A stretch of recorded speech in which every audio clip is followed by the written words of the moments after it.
Today's question comes from Austin V, asking about muscle relaxation in regards to exercise and activity and action and whatnot. How you stay relaxed through motion.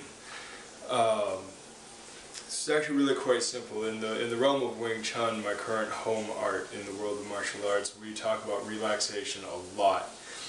Now this idea of total relaxation, a lot of people will kind of go overboard. Completely relaxed, completely relaxed. So in order to be completely relaxed, you would have to make all of your muscles stop contracting whatsoever. You would turn into a pile of jelly if it weren't for your muscular system, or your skeletal system, pardon me. That being the case, what you're talking about is postural stability without strain versus actual purposeful tensing of muscles towards action. When you're talking about relaxation in the realm of exercise or martial arts or fitness, anything in that general realm, you're talking about the specific activation of muscles for a specific job and not using muscles that are unnecessary at the time. Your posture is your posture. And yes, there's good posture and bad posture, and that's another talk for another time. But your posture should be relatively unstrained. You shouldn't have to worry so much about getting tired standing for a while. You shouldn't have to worry about getting tired sitting for a while.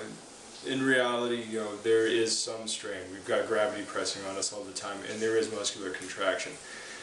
But there is a level of conditioning that goes along with that. As we age, as we grow up from infants to adulthood and beyond, we go into this conditioning pattern with it, where our bodies just adapt and get used to the normal strains that we put them through. If you're used to standing hours and hours on end, if you work at a pizza joint, or if you're a toll booth operator or whatever, you tend to stand around a lot. You get kind of used to it. If you're an office worker, you tend to sit a lot. You get used to it. Most people have horrible, horrible posture. But, that aside, your postural musculature, your postural tension is your state of relaxation. If you really want the most relaxation, you might as well just lie down. Lie down on something soft. You don't have to work at it, but that's not action. That's just inaction. So coming back to the point of through exercise, through motion, when you're talking relaxation, you're really talking maintaining postural integrity and nothing more until the time of action comes, where you are selectively firing only the appropriate muscles. A good example is if I'm going to be throwing a punch, when I throw it, do I have to tense my fist, my forearm, my bicep, my shoulder, my pecs, my abs, my hips? Do I have to flex and tense all of that? No, that's ridiculous. It's just overdoing it.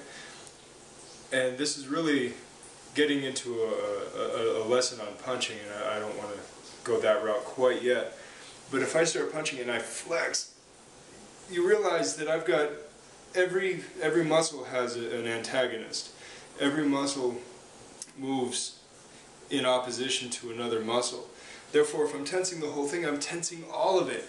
And it's going to be impossible for me to move that punch. It's going to become just an isometric contraction. It's pretty much the opposite of relaxation. So, I only focus on the muscles that I need to move. Tricep extension, anterior deltoid, contraction, just a little bit at the very end for the fist. I really don't need to spend a lot of time tensing and flexing everything. It's not a Jean-Claude Van Damme movie where I have to pose with every move. So when you start thinking about your movements and your relaxation, start thinking in terms of only firing the muscles that you need to fire. Make your movements more efficient. Efficiency is the name of the game. It will extend your longevity. It will extend your endurance. And you don't have to worry so much about feeling all that muscle soreness and everything, because you're only going to be using what you need. If we start talking isometrics, that's a whole nother talk for another time. I just used the term a whole nother. It's not real. Don't ever use that. Don't let me use that again. Thank you. Good journey.